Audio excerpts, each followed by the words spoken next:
Kanalıma, mutfağıma hoş geldiniz. Bugün sizlere kahvaltı tarifi vereceğim. Nefis bir kahvaltı oluyor. Buyurun yapımına başlayalım. Malzemelerimiz: yumurtamız.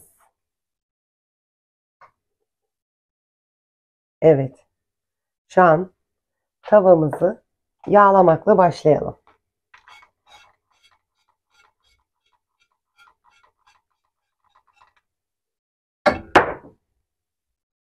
Ocağımızın altını açalım. Kısık ateşte bu ısınana kadar biz de yumurtalarımızı çırpalım.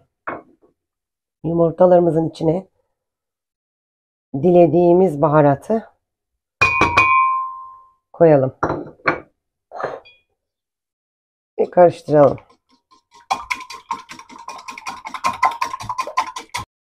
Yumurtamızın çırpma işlemi bitti. Şimdi tavamıza bakalım. Evet, ısınmış. Sucuklarımızı yerleştiriyoruz. Sucuklarımızı alt üst yapalım. Ve domateslerimizi aralarına uygun bir şekilde yerleştirelim.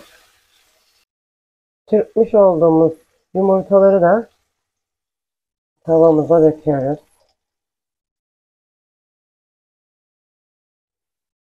Yumurtamız içinde pişti. Üzerine kaşar gezdiriyoruz. Ve üzerine lavaşımızı kapatıyoruz.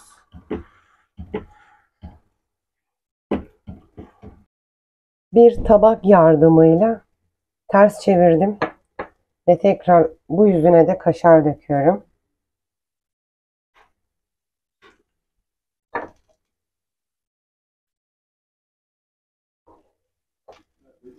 Tekrar alt üst yaptım.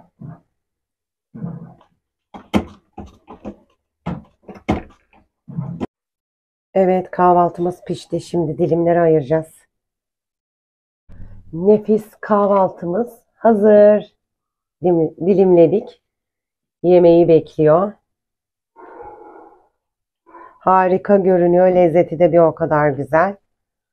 Denemenizi tavsiye ederim. Kanalımıza abone olup yorum yazmayı unutmayın. Bir dahaki videoda görüşmek üzere. Bay bay.